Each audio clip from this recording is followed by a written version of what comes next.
And we say good morning to you. We are broadcasting live. We're on the road today here again at Chick-fil-A in Johnson City here on People Street on a gorgeous, gorgeous Wednesday. Going to be in the low 80s. Very, very nice out there. And so we say good morning to you. Thank you for being with us. Hope you're having a great start to your day.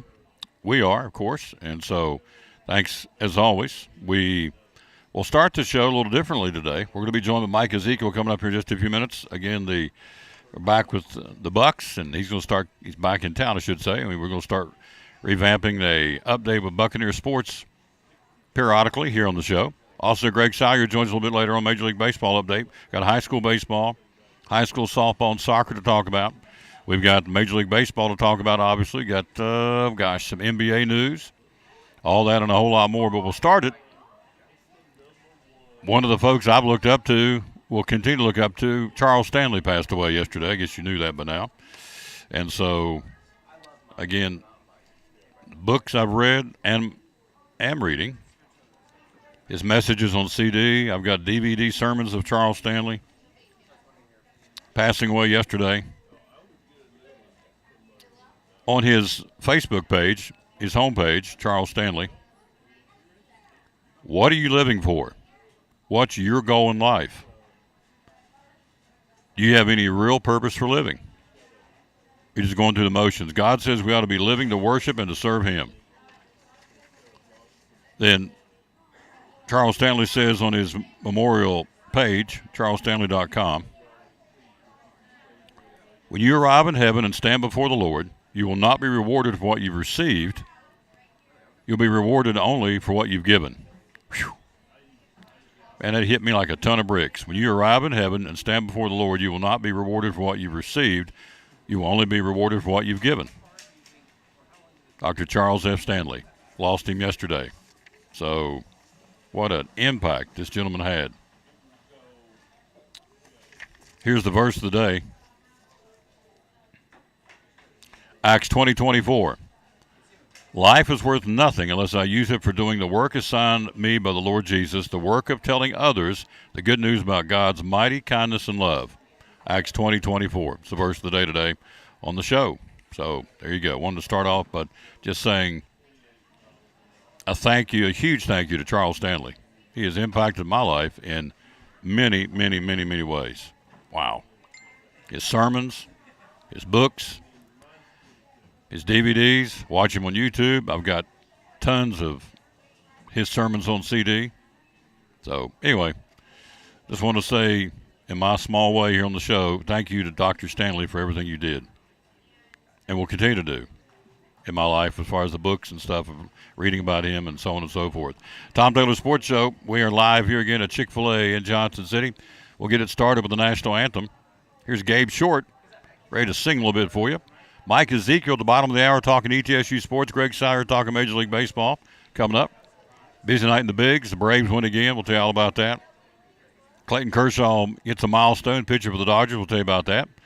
All that coming up. But first, here's Gabe Short with the national anthem on the Tom Taylor Sports Show. And oh, say, can you see by the dawn's early light what so proudly we held at the twilight's last gleaming, whose broad stripes and bright stars through the perilous fight o'er the ramparts we've watched were so gallantly streaming, and the rocket's red glare, the bombs bursting in air, gave proof through the night that our flag was still there. Oh, say does that star-spangled banner yet waved o'er the land of the free and the home of the brave.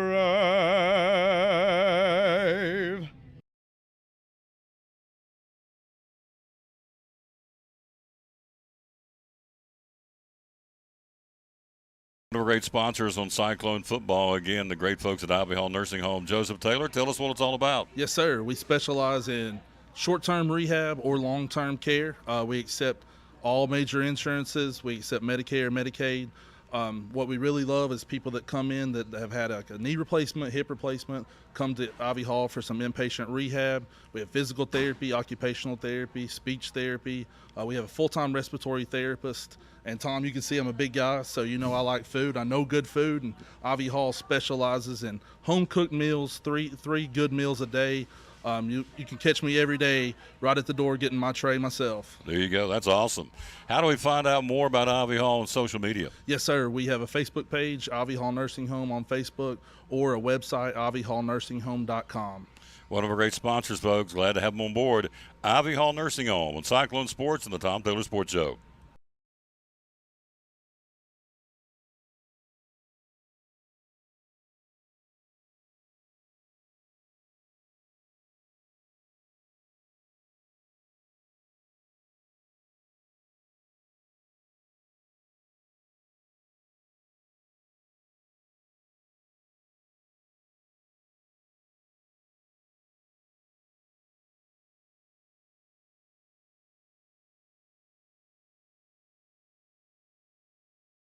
And back on the Tom Taylor Sports Show. Thanks for being with us. We are live here at Chick-fil-A in Johnson City on this Wednesday. Again, April the 19th. Show, as you see on the screen, number 1839 is what we got going on. All right, let's take a look at the sports desk. What's going on? The NBA has suspended Golden State Warrior forward Draymond Green for one game for stepping on the chest of Sabonis.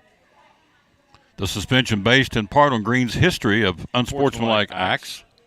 He'll serve his suspension tomorrow when the Warriors host the Kings.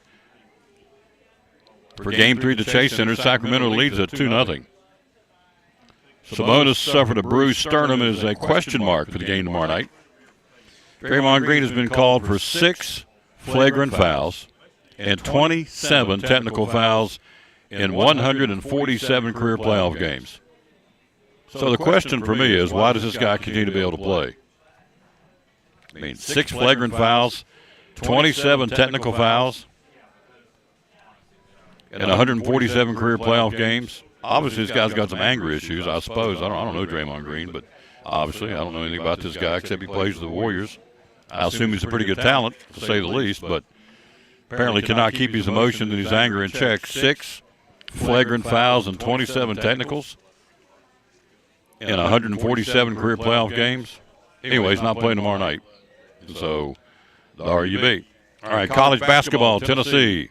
Santiago Vescovi will return, which is good news for a 5th season. 2-time All-Southeastern Conference selection, averaging 12 points in his career. Currently has no scholarship openings, with Tennessee's has no scholarship openings, rather, with Vescovi's return. And the addition of Jordan Gainey, a transfer from USC Upstate. Gainey, 6'4", shooting guard, averaging 15 points last season, is a career 41% three-point shooter. So they're picking up Jordan Gainey from USC Update, and Vescovi is staying for his 5th season for Tennessee basketball. National Player of the Year, Zach Edey of Purdue, declaring for the NBA Tuesday, but keeping open the option of returning to Purdue next year. 7'4" All-American center. 22 points, 13 rebounds, 2 blocks, and 1 assist per game. Has 1 season of college eligibility remaining. So, first player in NCAA history to finish the season with at least 750 points, 400 rebounds, 70 block shots, and 50 assists. So this kid's the deal, obviously, 7'4", and so he will be given a chance to test the NBA waters and come back. Milligan Sports, karting a tournament best 3-12 in the final round of the Appalachian Athletic Conference Championship. The Milligan women's golf team winning its 6th league title while clinching the program's 8th trip to the NAIA National Championship. We have Andy on the show on Monday. Milligan's Kay Castle, by the way, honored as the Appalachian Athletic Conference Women's Golf Player of the Year on Tuesday. So congratulations to her and to the Milligan women's golf team in the tournament, I should say. And they will be moving on again to the NAI National Championship for the 8th time as a program, which is pretty special. High school basketball, All-State, we told you yesterday the locals that were named to the All-State team. Tennessee Sports Writers All-State Boys 1A, Caden Buckles, Hampton, A.J. Murphy, University High, Jason Britton, North Green.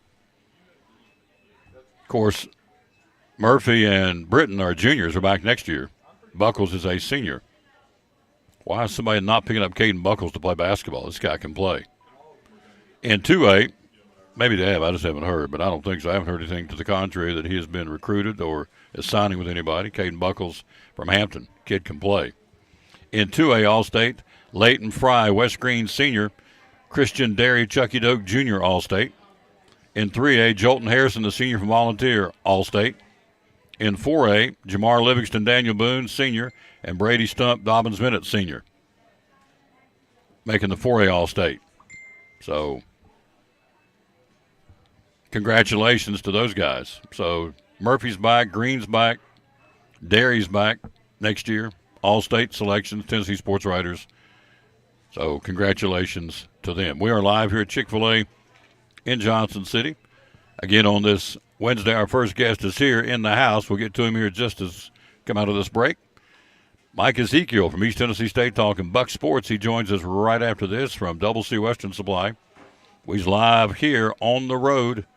Back after this from Double C. One of our great sponsors of Cyclone Sports and the Tom Douglas Sports Show. Some new purses, ladies. Here we go. Tell us about them, Diana. Okay, these are some of the newest ones we've got in. This one, I believe, is a Myra. Yes, it's made by Myra. And most of the ladies are familiar with the Myra bags, I think, now. Very, very nice quality purses for a very affordable price, and that's what we loved about them. These have the cowhide and the tooling, and the price on that is $52. What, $52. Mm-hmm. Whereas if we were to get that from like American Darling or another bag company, it'd be well over $100. So we love the price point of these bags. This one is a different brand. Barena is the name of it, but it's actually very similar to the Myra bag. This one, of course, has the horse head and the fringes as mane, and just a lot of fun things going on with this purse. It's got the cowhide.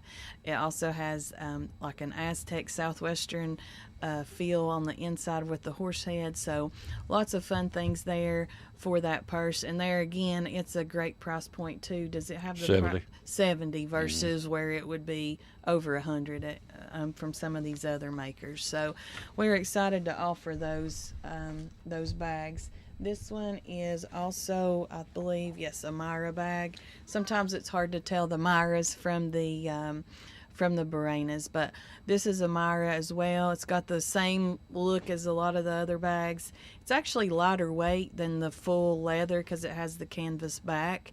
So it does have leather, it does have cowhide, but the canvas backing makes it lighter where it's not so heavy for you to carry, and also helps with the pricing. And I think $110 on that. Yep. Whereas the American Darling bags are well over $200. So you're getting a little bit of a price break and still getting the look. This one is a Barena bag. There again, the Myras and the Barenas are very similar. It's got the cowhide and then the Aztec print on it, a canvas backing to keep it light. And this one retails, I believe, at $50. Yep, $50 for this one. The Barena, all right. And one more. That's the Myra bag, and it also has the cowhide and has some fun prints on it as well, and that one retails at $46.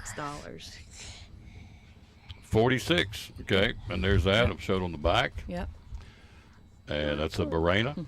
All right. These are some of the we got a lot more in than we got to show, right? Oh my goodness, we've got a whole rack full of them. Actually, 2 racks full. We've got a post that we've got all around on 4 sides, and then we've got a whole long clothing rack that's full of them as well. So lots of bags to choose from, whether it's American Darling, we still have the Cavus, the Myras, this Barena brand, Shiloh is another brand that we carry, Classy Cowgirl. So all kinds of bags to offer, and wallets, so lots to choose from. Hours are open? Hours we're open are Tuesday through Friday, 10 to 6, and Saturday 10 to 4, closed on Sunday and Mondays. Social media? You can find us on Facebook and TikTok and Instagram. We also have a group page on Facebook. We're on Railroad Street here in Elizabethton, and the phone number is? It's 423-297-1551. One of our great sponsors of the Tom Dillard Sports Show and Cyclone Sports love promoting Double C Western Supply.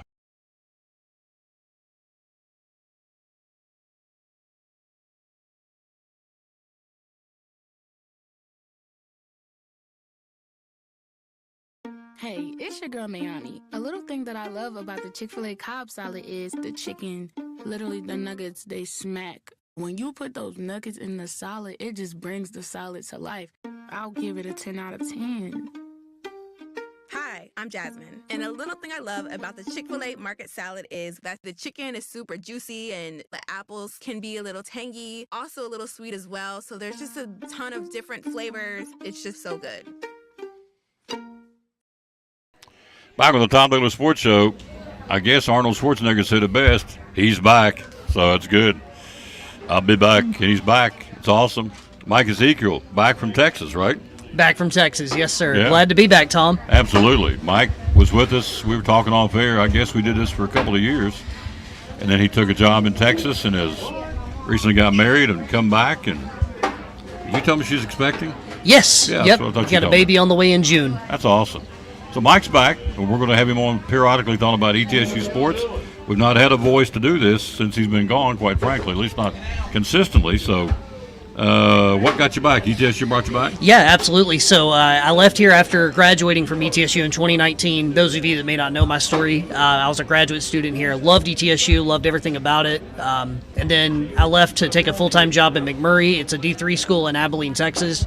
Kind of led my own office there, worked for the AD, and it was a lot of fun. The students were a lot of fun, and it was a really good time out there. I met my wife there, but we decided that I wanted to come back here, and I love this area so much. She's a mountain gal too, so we decided let's give it a shot. And ETSU reached out, and obviously it's a place that's near and dear to my heart, as you know, Tom. And Yep.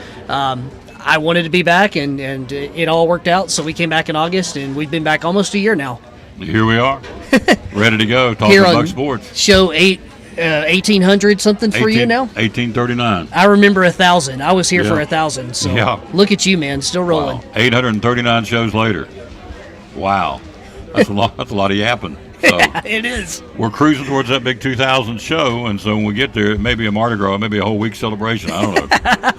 I don't know how many people out there do 2,000 sports shows, but we're heading in that direction. We're not there yet. Probably Christmas, first of the year, somewhere through there, based on how much time I take off and what have you. But yep, Sounds about right. 1839. You'll be a part of it because you're back. Dude, I'm looking forward to it. Don't plan on going anywhere, so looking forward to 2000. Absolutely. And again, we're at 1839. All right, let's get going. Buck baseball. Let's start with Buck baseball. What's going on there? Well, kind of been an up and down season for the Bucks right now. They're actually on their way at 1 o'clock, leaving to go to Presbyterian for a big game tonight. And then after that, they'll leave directly from there and go to Charleston, South Carolina, where they're playing the Citadel in a 3-game series. So that'll be a big one. Got swept at Mercer last weekend, so a tough series there, but 15-18 on the season. But we've got some good things going, too. Got some good hitters. Got some pitchers that are coming on, and now it's just a matter of putting them both together, where one is on and the other might not be, just kind of putting it all together. Yep. And so who's some of the guys swinging the stick pretty good right now? Well, one in particular, Nick Iannantone, a guy from Plainville, Illinois. Something about him. He was second in the nation in batting average in the entire NCAA last week. The only guy ahead of him, you may know him, Dylan Cruz. He's the number 1 overall projected pick from LSU. So Nick Iannantone hitting really well. He's 8th in the nation now. We got some other guys, Cody Miller, a freshman, really excited about him. He was on a 22-game on base streak, had a 16-game hitting streak going until this weekend. So a couple of guys that can really swing the bat. We've got returners like Garrett Wallace, Noah Webb, Tommy Barth, a freshman All-American last year. So they're all swinging the bat pretty well. What about your pitching? How's pitching on the Bucks? Well, pitching's all right. We've been up and down, but trying to put some pieces together. Nathaniel Tate, obviously a 5-year starter on this team, a guy to be excited about. He's trying to get it back going. Colby Stewart's another guy that's been on the team for 5 years. So we got some good veteran leaders. Another guy kind of coming on as a reliever. You might see some starts out of him soon is Cade Carlson. Hasn't allowed a run yet in conference play. He's appeared in 8 innings, so got a 1.93 ERA on the season. Wow. So that's kind of been our bread and butter guys. Throwing some smoke, isn't he? Yeah, big time. Yeah, he's above 90 for sure. Wow. Buck softball. What's going on with the Buck softball? Well, last night, Tom, they went down to Tennessee Tech, got a big win there, 11-3, I believe the score was in Game 1, lost Game 2, but this team's much improved. A lot of people know that it was a struggle last year with the softball team. They went 8-48. It was kind of a rough year, but this year they've already won 12 games and they got a lot of season to go. So a very much improved team. The culture is great with our new head coach, Cheryl Milligan. She's done a great job. And the players, they're all bought in, and they're, you see some happiness with them, and they're having a good time. So it's been really good to watch our softball team, especially last weekend beating Chattanooga. Always good to beat an in-state rival. Absolutely, especially when it's the Mocs. That's right. Yeah. I always want to beat the Mocs. Oh, you want to beat the Mocs and everything. Yep. So they got Western Carolina coming up next week, and that's a big series because they're both kind of, head-to-head in the standings right now. So if you get 2 wins or maybe even 3 in that series, we're rolling. We're talking to Mike Ezekiel. We're talking Buck Sports. We're live at Chick-fil-A here in Johnson City. Greg Salyer, top of the hour, talking Major League Baseball. The Braves are red hot. Also, Clayton Kershaw hit a big milestone last night. We'll talk about that. And also, Shohei Ohtani did it again, this time in Yankee Stadium. We'll talk about that as well. Men's basketball. What's going on with Buck Hoops right now? Yeah, a couple of good signings for ETSU. Makai Johnson, I know you and I talked about him off air a little bit, out of West Virginia. Oh, yeah. Coming from the prep level, a good shooter. I think he was a McDonald's All-American candidate at one point, but I was looking at some things that Coach said about him. Tough player. He has a high basketball IQ. So somebody they're really excited about. And then another signing from North Florida, Jaden Parker. Really excited about him, too. He's got a lot of athleticism. He'll bring some size. 2 really good players to be excited about with this basketball program. Yep.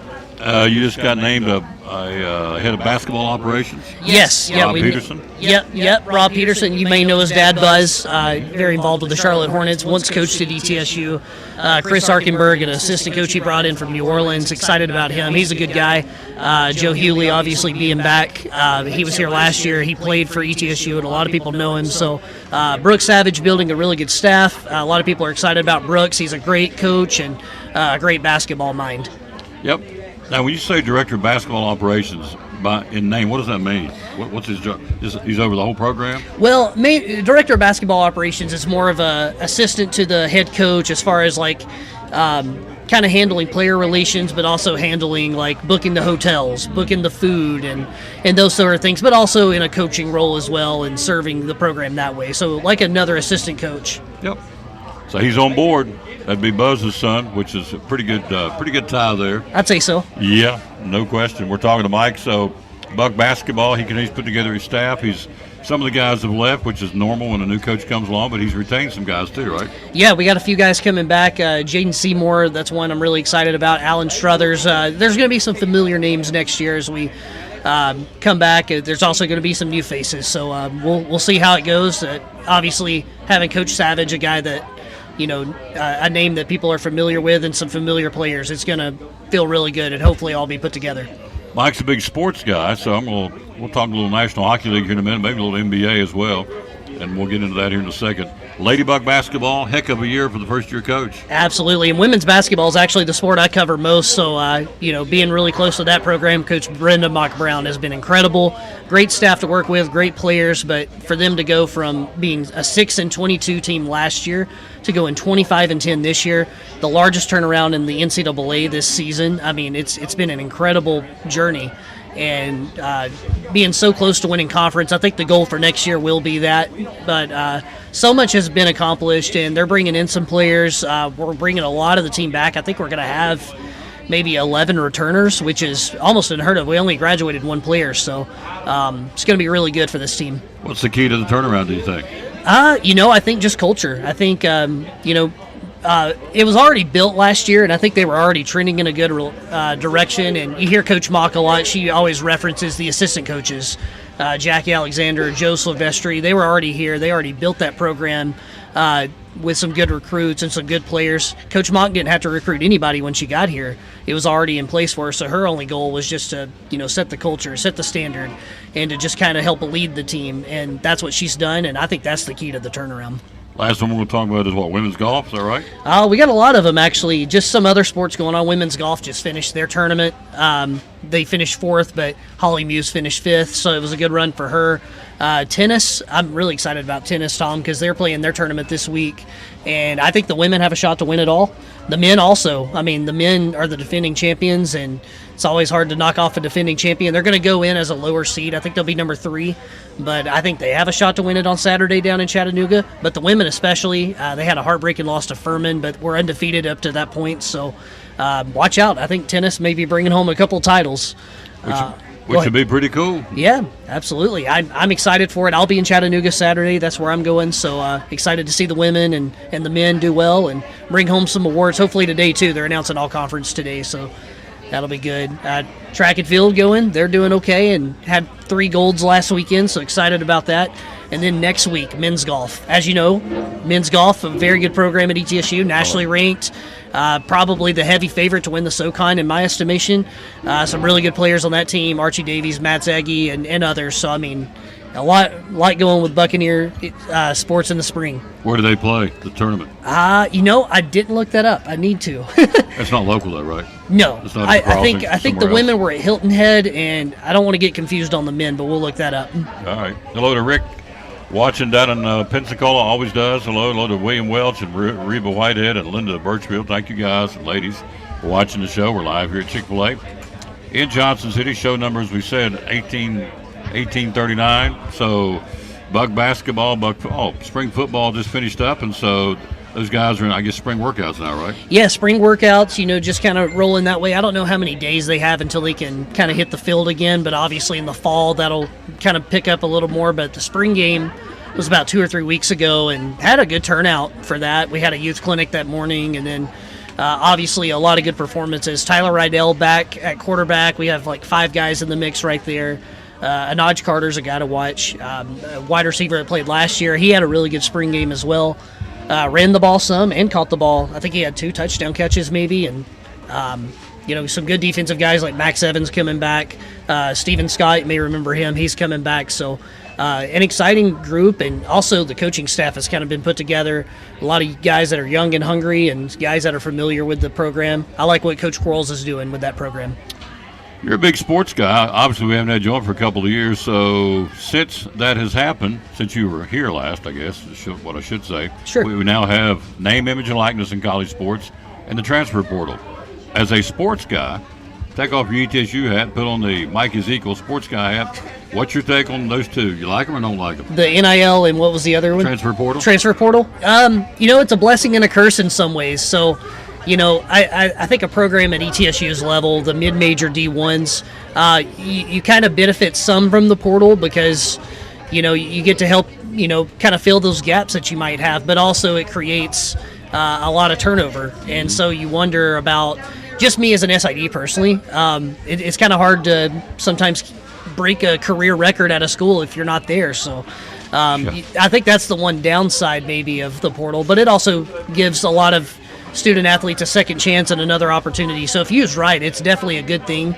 NIL's been a lot to keep up with, but it's also very good for the athletes to market themselves and to use it in the right way and to help themselves a little bit. So I like both, and I think they're both good, but it's also kind of a monster at times. Abilene, Texas, where you came from. Of course, I've never been there, so who do folks follow out there? The Longhorns or the Aggies, or it's depending on where you are, it's who you follow, or is there across-the-board team that a lot of folks in Texas follow? Well, it's certainly a lot different so obviously I'm from Alabama, so either there, it's one of 2 teams, sure. right? Here in Tennessee, it's pretty much one team. Right. But There in Abilene, it was kind of a mix of everything. I would say I probably knew more Texas Tech fans just because Lubbock is very close. Lubbock's about 2 hours from Abilene, but a lot of Longhorn fans, obviously, a lot of Texas A&M Aggie fans. Baylor actually had a really good presence where I was. Waco's about 3 hours away. And then I'm probably missing some, but Abilene Christian was obviously really big there too. A smaller school, but had a lot of presence there as well. So Texas, Texas Tech, Texas A&M, probably the big three in Baylor. Oh, and TCU. TCU is the other one. I've seen some TCU stuff as well. The Horned Frogs. Oh, yeah. Yeah. So it's interesting. Pro teams, I guess, Abilene's close to Houston or Dallas? Which one are they closer to? More Dallas, so Cowboy Nation right there, man. It's pretty much everybody was a Cowboys fan or a Cowboys hater. It's kind of one or the other, so. Huh. It's interesting. I've never The been to Tennessee Vols of this area, I guess, if you will. Yep, absolutely. Yeah. You like them, you don't like them. That's right. All right, National Hockey League. Bruins are the team to beat with the best record, but how's it going right now? What do you think? Yeah, I had a hot take this year. I think it's going to be all Canadian Stanley Cup. I think it's going to be between the Maple Leafs and the Oilers, but I know the Maple Leafs haven't gotten out the first round in a long time, but I kind of felt like this was the year. The Bruins are obviously the most complete team, very put together. They're obviously the heavy favorite, but in the Stanley Cup, I feel like that's the one professional playoff that anything can happen. I mean, you throw out the records, and I mean, Florida could win that first round. They could. Anything could happen, but my pick's the Oilers to win it this year. I love McDavid. I think he's the best player in hockey right now, probably the best since Gretzky. So, love to see the Oilers do it this year. The Predators did not make it. Unfortunately. Why not? What happened? Yeah, just got young, I think, and struggled a little bit. I think they were trying to be on the verge of being another playoff team. They had the longest playoff streak for a long time, but once it got to a certain point with injuries, it was time to kind of sell the farm a little bit, rebuild. So they got a lot of young guys and still contended despite having a young team. So me being a Predators fan, I'm excited about the future. I really like what Barry Trotz is going to do there, and I'm excited to see the future for the Preds. I think they're going to be up and coming next year. No notes, folks, is doing it off the top of his head. It's pretty good. The NBA, Draymond Green suspended for the game tomorrow night. He stepped on Sabonis' chest. He's got a bruised sternum. He may not play. I read the story before you got here. 6 flagrant technicals and 27 technicals on Draymond Green in 147 playoff games. He's not going to play tomorrow night. Part of the reason NBA says because he was unsportsmanlike history, always being in trouble. So what's your take on that? Well, he's certainly a passionate player. Draymond's been in the league a long time for the Warriors, and he's been on that team a while. He kind of helped build it. So he's definitely a polarizing player, I guess you could say. But I've always liked Draymond. I like his passion, but I also understand that he can be a little bit over-passionate, overzealous at times too. And so, I mean, I think the suspension was the right call for sure. 6 technicals, or 6 flagrants and 27 technical fouls. And who knows how much money that guy's been fined because of that. That's a lot of money, Absolutely. So in the NBA, who do you like right now? What do you think? Well, I'm a little biased too because of my wife. She's a Colorado native, and that's where her family's all from. So they're big Denver Nuggets fans. They're the number 1 seed. They got the MVP Jokic. So I like the Nuggets personally, but anything could happen there. I mean, my pick on the East is the Sixers. I really like what they're doing, and I think Embiid's the other best player in the NBA. So I would love to see those two go head to head. What about the Lakers? LeBron says Lakers scare me. the GOAT, as he calls himself, the King, says we're coming. So do they have a chance? They absolutely do, and you almost hate to say it because they're playing the Grizzlies, the number 2 seed, but I think that series could go 7 games, and I could see the Lakers winning it. Just the experience they have, and they always seem to wake up during the playoffs, and I wouldn't be surprised to see the Lakers make a run. NFL, Aaron Rodgers, what's up with him? Who knows? I've heard a lot about Aaron Rodgers for nothing to really be happening. So, is he still in the Packers, or did he go to the Jets? Like, is that? I guess he's still in the Packers. I'm not sure whether he's completely a free agent or he's still there trying to wait and see. That's a very good question. I don't know what his status is. The Jets keep saying they want him, but I don't think they've actually sat down and officially signed him, I don't think. Yeah, I think, though, it'll be interesting to see where he ends up, and also Lamar Jackson. I know that a lot of people have talked about him, and the draft's coming up. Obviously, I'm sure a lot of Titans fans on here. I'm a Titans fan. Would love to see what they do with that 11th pick. I'm hoping for an offensive lineman. I don't know about you, but that's what I'm thinking. Mm-hmm. I'm a Raiders fan, so we just like to win. I don't know. We just want to get enough people to win. There you go. We went and got the kid from or the guy from San Francisco. Yeah, Garoppolo. Yeah, Garoppolo. Is that a good pick or not? I think so. I mean, it's going to be hard to replace Derek Carr. I think he's maybe one of the most underrated quarterbacks in the league. I really like him. I think he's going to do well in New Orleans. But Garoppolo is a good player, and he's actually proven himself quite a bit and just, didn't work out in San Francisco. But I'd love to see what he does there. Who knows? Anything could happen. Well, the Raiders, it was a continual, revolving door of coaches and wide receivers. So in his defense, you never really got a chance to kind of get settled in because it was always turmoil. Yeah. And wide receivers and tight ends and then coaches. So and different offensive philosophies every time there's a coaching change. So Carr's gone. Garoppolo is in there now, so we'll see what happens. And then Major League Baseball. How about the Braves? Are red hot. Braves are red hot right now. They're the team to beat. Obviously, you and I have a stint back with the Mets, and so I've kind of still have that tie to the Mets, and I've enjoyed following them. That's kind of been my team, and I think it's going to come down to those two again. I thought maybe the Phillies would be in the mix, but they've kind of struggled early. But right now, the Braves look like the team to beat, and the Tampa Bay Rays, those are the two teams that are in the MLB that are really killing it right now. But it's a long season, as you know, Tom. There's still over 100 games to go, and let's buckle up and enjoy the ride. Yep. Scherzer, big acquisition. Love Scherzer. Yeah. And Verlander will hopefully be healthy. Yeah. When they get it going, they get to pitching that front five rotation. Once they get healthy, they're going to be hard to deal with. Yeah, to me, best in baseball. And I think the bottom of the rotation right now is the ones that's really stepped up. Senga and McGill, those guys have been really good. And obviously the Braves have a great rotation too. So, I mean, you got two of the best teams in baseball in the same division duking it out. I'm excited for it. Yep, it's going to be good. And I'm like you. I think at some point the Phillies will wake up and get Schwarber back and Bryce Harper back 100%, both these guys. And I think, not Schwarber, but Harper and Bryce Harper, another one's on the injured. Schwarber's been hurt, but that's not the guy I'm thinking of. But anyway, the big one is Harper.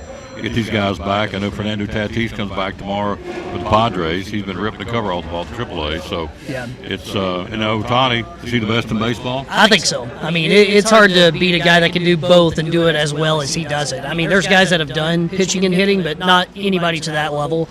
I think he's the best in baseball, but there's certainly an argument for a lot of other guys. But he's my pick. Yep.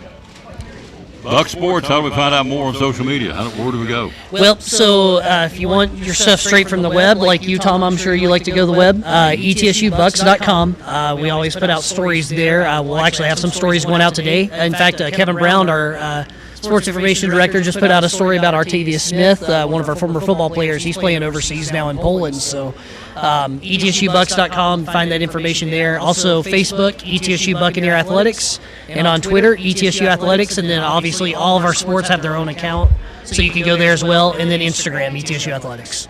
Glad you're back. Dude, thanks, Tom. Yeah, it's been a lot of fun. You're the man. Yep.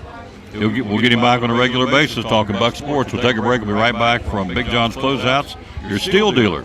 We're right back after this on the Tom Daly Sports Show live at Chick-fil-A in Johnson City. Road sponsors Mike Barnett from Big John's Closeouts. So spring right around the corner, and you just sell a lot of steel. Tell us how we get ready for spring cleanup with steel products. Well, there's as we get a little warmer weather, it gets where people start thinking about, well, what have I got to do to get ready and get prepared? And, one of the things we want to also mention to folks is we have an on-site mechanic. So if you're looking at getting your equipment, as long as it's steel, tuned up or looked over, checked out, or get parts ordered for it that maybe you know that you need, filters and other stuff, we may very well have those in stock. That's something that you can do yourself, or if you would rather, we can get our mechanic to take care of it. He's been turning things out very, very quickly. But a lot of times people, they look to upgrade as they get towards spring. The string trimmer they've got now is a little hard to start, a little wore out. Maybe they've got many years on it, or they've still got a lot of trees down, brush down, so they're looking at maybe chainsaws or whatever of that nature. So, we've got a lot of new product that they can also come in, take advantage of and get it. And like with anything and everything that goes on with that stuff is, Steel has a good product, but they also have a way that you can double your warranty as long as you buy the silver, the ultimate fuel in a 6-pack, like a gallon or a 2-gallon, depending on what mix that you like to use. you can go ahead and double your warranty from 1 to 2 years or 2 to 4 years. So it's sort of a no-brainer, and it works out very well with that. And so, it's something to think about. You're looking for chains, looking for bar oil, looking for files, whatever you may need, trimmer line, either small packs, large packs, whatever it may be, we've got it in stock, and you can come in, get it quickly, come right to the register and get out and get back to work or get prepared. You know what I say? Be loyal, buy local. And so this is a mom and pop operation here in the Tri-Cities, so support them. It's not a national chain. It's Big John's Closeouts. Be loyal, buy local, and support this man and his business here in Elizabethton and his great staff. You brought a little show and tell. I'll be your more popular. I'll be your Vanna for you. Yeah, one of your more popular newer items that Steele's had for the last few years has been this very small, battery operated trimmer. For like smaller limbs, brush, and stuff of that nature. It's extremely lightweight, comes with a carrying case, battery charger, the whole bit, lubricating oil, and it's very easy for the lady of the house to use and have. In fact, a couple of our employees, their wives have that, so they can go out and prune and trim up and do different things of that nature. It's got a good price point at $169. And it's like I say, it's a good thing to have around the house, especially if you've got a lot of smaller shrubs and trees that you need to sort of work on. And it weighs a whopping 3 pounds. So for a lady, it would be not a problem. For a guy, it wouldn't be a problem either, for that matter. So there it is, $169. Got them in stock again at Big John's Closeouts here in Elizabethton. So you've got the chainsaws, you got the weed eaters, you got the leaf blowers, got it all, right? Yep, got that. And a lot of people are looking to go battery. As more and more people are looking for things that have less emissions and, they don't have to mess with the oil and the mixing and stuff of that nature. Steele's done a really good job of coming out with a very wide product line that's battery powered. I have myself not only a trimmer, I've got one of the chainsaws, I've got a blower, I've got a hedge trimmer, and I've got an extended hedge trimmer. So I've got the battery and everything that I pretty much need to maintain around the house, or if I'm helping someone else, as long as it's not a huge, job. And they work very well, and they last very well, and they recharge really quick on the chargers and stuff, and you don't have all the noise, you don't have all the smell, and and also it's good for the environment. So you'll see more and more battery powered stuff, I think, come to fruition as more and more of your government agencies are sort of directing people that direction. Be loyal, buy local, support Big John's Closeouts. The hours are open. We're here Monday through Friday, 7:30 to 6, and then on Saturday, 8 to 4. Of course, closed on Sunday. Social media, how do we find you? Well, you can go to a number of different spots. You can go to just BigJohnsCloseouts.com. You can email also to experts, or if you've got cabinet needs, you also have cabinets. So experts or cabinets at BigJohnsCloseouts.com.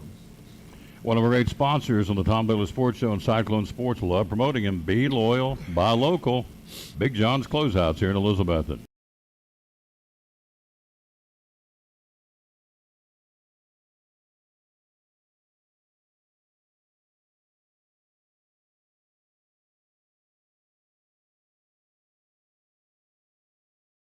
Hi, this is Big Country. Have a great day, and as my buddy Tom says, bloom where you're planted.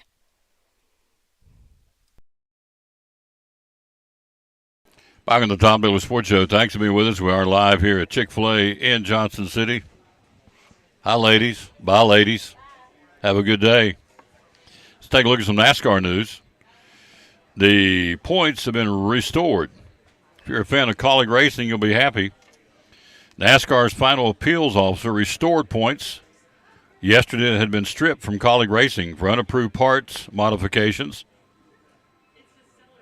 to match the amendments made to Hendrick Motorsports penalty for the same infraction. Both teams were stripped of 100 championship points and 10 playoff points for having unapproved parts on the race at Phoenix last month.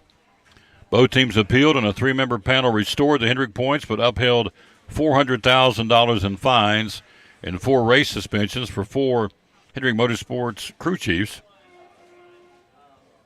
The Kaulig initial appeal upheld all the penalties, and Kaulig took its case to NASCAR's final appeals officer He restored the points yesterday for Colleague Racing, so that's a good thing for a Colleague Racing fan. They're racing this weekend, by the way, in Talladega.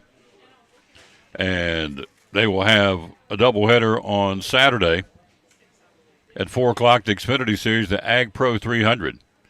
That'll be at Talladega on Saturday. Then on Sunday, the Geico 500 will drop the green flag at 3 o'clock on Sunday for that race, again, in Talladega, Alabama. National Hockey League last night on the ice. Rangers skate past the number 5 seed, past New Jersey, the 3 seed, 5-1, lead at 1-0. Also, Tampa Bay upsets Toronto. The number 6 seed skates past the number 4 seed, 7-3. Tampa Bay leads that one 1-0.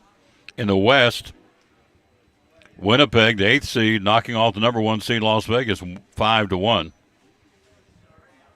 And then Seattle knocks off the number 2 seed, Colorado, 3-1. Both of those are first nights out, so it's a 1-0 lead for those two. So your number 1 seed, New Jersey, number 3 seed, Toronto, number 1 seed, Las Vegas, number 1 seed, Colorado, all losing last night. National Hockey League Stanley Cup playoffs. Then you go today, game 2 of these series. Islanders at Carolina. Carolina leads at 1-0. Florida and Boston, the battle of the Bruins, they lead at 1-0. That's in the East. In the West, Stanley Cup, Minnesota, the number 6 seed. The Wild in Dallas, the number 4 seed. The Stars, Minnesota leads that 1-0.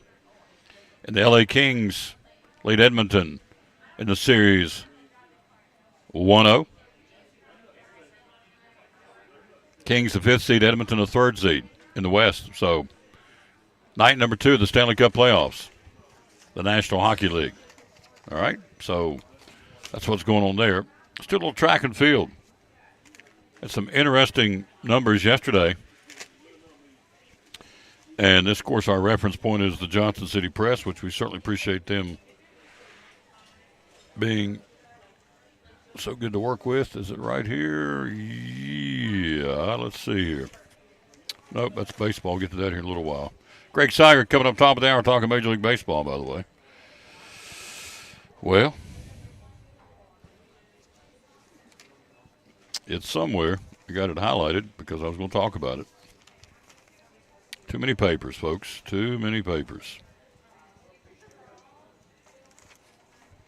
Well, it doesn't matter. Greg's here anyway, so you see him on the screen. We'll take a break. I know where my baseball is. We got lots to talk about. He joins us right after this break. We're live here again at Chick-fil-A.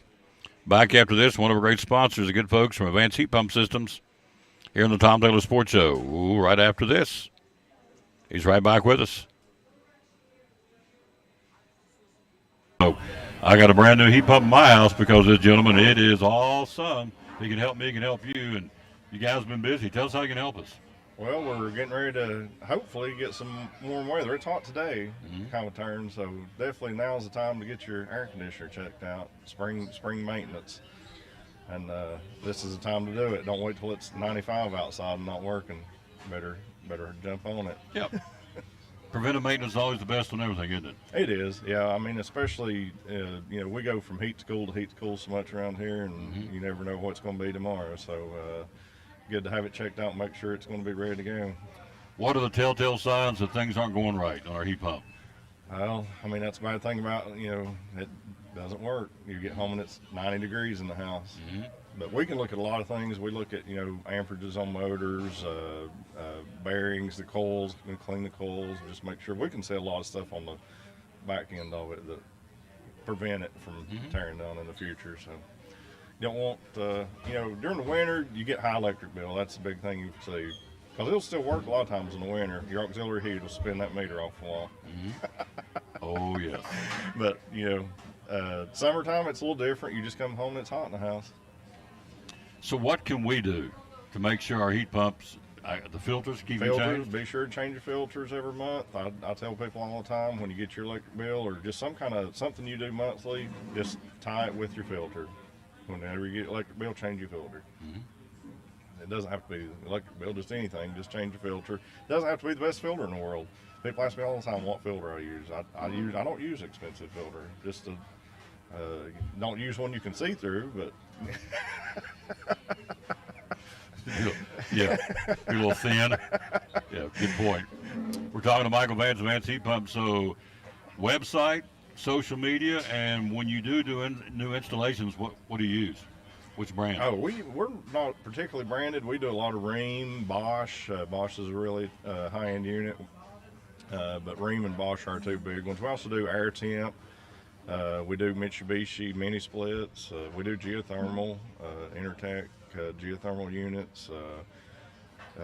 We do gas furnaces, air conditioners, geo. Residential? Residential, light commercial. We do a lot of churches. Things like that. Yeah. Social media, how do we find you? AdvancedHeatPump.com, and we're on Facebook also. So. Can you put us on a regular maintenance program?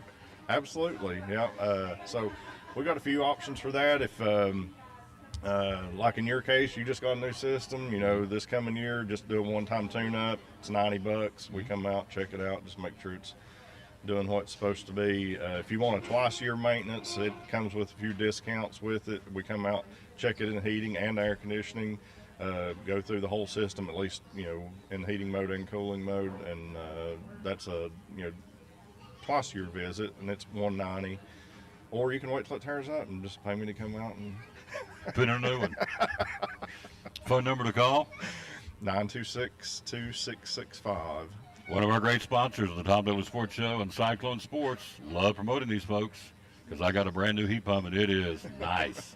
Advanced Heat Pump Systems.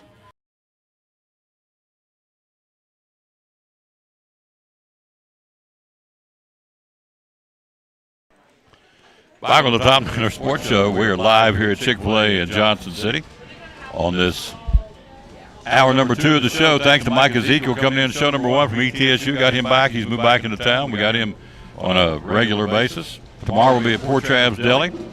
And then Friday we'll be at Food City in Jonesboro on a Food City Friday. And the store manager, Steve Strickler said, America, get ready. Now, last time we said that, he went bobbing for apples on the show back in November. Oh, wow. Had a tub of water and stuck his head down. He literally went bobbing for apples on the show. So I'm not sure what this means. I said, does it have anything to do with Easter? He said, no, Easter's gone. It's something else. It'll be great. America, get ready. Okay. The last time was, down there a couple of weeks ago, we did he hates Jif peanut butter. He said, the only peanut butter you want to ever buy is Peter Pan. So we did a taste test. Peter Pan and Jif peanut butter on the live on the show. And then he wanted to charge me for the peanut butter jars of peanut butter. So we opened up 2 jars. You gonna pay for it? I said no, I'm not paying for it. So, did you blindfold him? No, he did me. Okay. No, that's too simple. Which one did you pick? I picked Jif. I stayed with Jif. So yeah, we used Jif at our house. Oh yeah, but he said Peter Pan. He said you're not a man if you don't eat Peter Pan. This guy's out there. I love him. So we'll be there Friday. He said. I called him yesterday to confirm. He said, tell him, America, get ready for Friday. I said, okay. So. Wow. Oh, yeah. Okay. Yeah. So everybody watch Friday. Friday for sure at Food City in Jonesboro. And last year we had those ferns. He put a fern up in front of him and went, hello, America, and went back and closed the fern. So, yeah. Like Artie Johnson. That's it, from Lafayette. Yeah. That's exactly right. Yeah. So, I was watching in the middle of the show last night. My voice cracked in the middle of the ball game. Is your mom watching, by the way? She was watching, yes. I have. So in the middle of the game, my voice cracked like this. I don't know why. A lot of talking. So anyway, I referenced back to Mr. Haney off Green Acres. Yeah. Had a granddaughter here and a high school senior here running the camera. You had no idea. No clue what I was talking about. None. I said, you're watching Green Acres? And he went, Mr. Douglas? Cocked that head. So Laugh-In would be a stretch too. Laugh-In would. They have no clue. Yeah. No. So it might have been a few years after Green Acres, but not much. So then I did the Mr. Haney voice during the ball game. Oh, yeah. And I looked at Sam, my granddaughter. She's like, what are you doing? I said, Mr. Douglas, have I got a deal for you? Yeah. And she's like, what's wrong with you? So, oh, well. Yeah. Yeah. Let's take a look at some Major League Baseball. See, your mom is watching. She's watching. She still had my shirt. Yeah. The little ladies yesterday over at Chick-fil-A, another rabbit trail, I got them all shirts, and so I said, "You still wearing my shirt?" And she said, her name's Tommy, ironically enough, she said, "I dust my furniture with it every week." You just gave Mom a good idea. Oh, you better not. Old Tommy said, "Yeah, I use Pledge, and I dust my furniture every week with your T-shirt." And she just laughed. Yeah. I said, "Do you really?" She said, "No." That's funny. Yeah. So here we go. Let's take a look at some Major League Baseball. It's while we're here. Spencer Strider, Atlanta Braves. Mm-hmm. These guys are red hot. Yeah. Straight victory. Yeah. Strider had a no-hitter going into the 6th inning. He's now the Major League Baseball strikeout leader. 8-1 over the Padres. Mm-hmm. And a little bit of history on that one. Strider's Yeah. recorded at least 9 strikeouts in 8 straight regular season starts, matching the franchise record by John Smoltz. A guy by the name of Nolan Ryan set the Major League record when he tallied at least 9 strikeouts over 11 straight games in 1977. Yep. He's incredible. Yeah. So Smoltz. Apparently so is Strider. Yeah. So Yeah, he is. He's good. these guys are the real deal. So Absolutely. Obviously. So Yeah. Padres are struggling, to say the least. So Yeah, they are.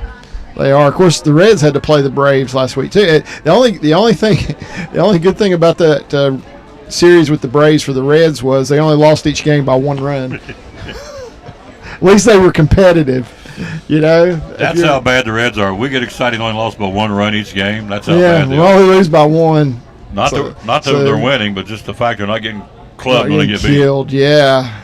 Terrible. We'll talk about Hunter Green here in a second. Okay. All right, Kershaw last night. 200th 200th win of win. his career. Mm-hmm. His record is 288. 200 wins, 88 losses. He is, here are the pitchers that have at least 200 career wins without having at least 100 losses at the same time. Pete Alexander, Lefty Grove, Whitey Ford, Juan Marichal, Pedro Martinez, Clayton Kershaw. Pretty impressive lineup. That's some good names to be associated with. And all those other guys are in the Hall of Fame. Yes, they are. So Kershaw will be there too. He will. There's no doubt. Next up for Kershaw is a 3,000 strikeout barrier. He's at 28.32. Zach Greinke's at 28.99. He's got 101 more strikeouts. So can Kershaw get 3,000 this year? Yeah, he can. Yep. Yeah, He needs can to do it. be 68 strikeouts. Yeah. Oh, yeah. Absolutely. He should do doable. it. He should do it. All Yeah. right. Absolutely. And they're saying now that 200 wins is what 300 wins used to be. You Oh, know? really? Yeah, because we used to talk about guy with 300 wins. That's pretty much automatic Hall of Famer, of course. Well, now they're saying because of how the short outings of pitchers and things like that, that 200 wins is probably going to be that number that we're going to be looking at in the future. Speaking of the Reds, Taylor Walls homered twice, drove in 4. Yeah. Rookie right-hander is a Taj Bradley. Taj Bradley. Yeah. Second start for the Rays, beat the Reds 10-0 last night. Yeah, Bradley was on. He was really, which he was on his first game too. I mean, this is his second game in the major leagues, and he's been impressive both games. You like the Red starter? Lodolo? Yep. Oh, love him. That was the worst game he's pitched so far in his major league career, and he in his interview after the game, he talked about how he didn't want to come out of the game, of course, and they did let him go. I mean, they let him pitch a while. So, but yeah, he just didn't have it last night. His curveball, he said, he hit 3 batters with a curveball. You don't want to hit batters with your curveball, and that's saying that you just don't have control of it, and he didn't. No. So. That's kind of where he was last night, but normally I think he's one of the future stars as far as major league starter. I think the guy's good. Up until that start, he's probably been the best starter the Reds have had this season. Yandy Diaz, a 3-run shot. Randy Rosarina, also home run. Again, the Rays have homered in each of the first 18 games this season. Yeah, the second longest home run streak to begin a campaign since the Mariners did it in 2019. So, Rays are the deal. Yeah. So. And Monday night, they almost got shut out by the Reds. the Reds put it on Monday night, but then they hit a home run to keep that streak alive, and Peaks and valleys. Scored that 1 run. Yeah. Yeah. Padres, by the way, back to the Rays. Padres lost 6 out of 7. Yeah. They got Fernando Tatis coming. tomorrow. Tell you what, he's tearing it up in the minor leagues. I saw that, If he can hit in the majors like he's hitting the minors, it's going to be a boost for that team. Had those numbers yesterday, and yeah, he is smoking hot. Yeah. All right. Reds starting pitcher Hunter Green agreed to a 6-year contract extension, $53 million with a $21 million club option for 2029. What do you think? Is all right? Is that good? Yeah, that's good. So with his age, because some people look at it and say 6 years, $53 million. That doesn't sound a lot when you compare some of the other contracts. But you got to remember, this guy's 22, 23 years old. Yeah, 23. Yeah, so this is his. Basically, all they're doing for him is buying out his years as a what do you call it? Not free agency.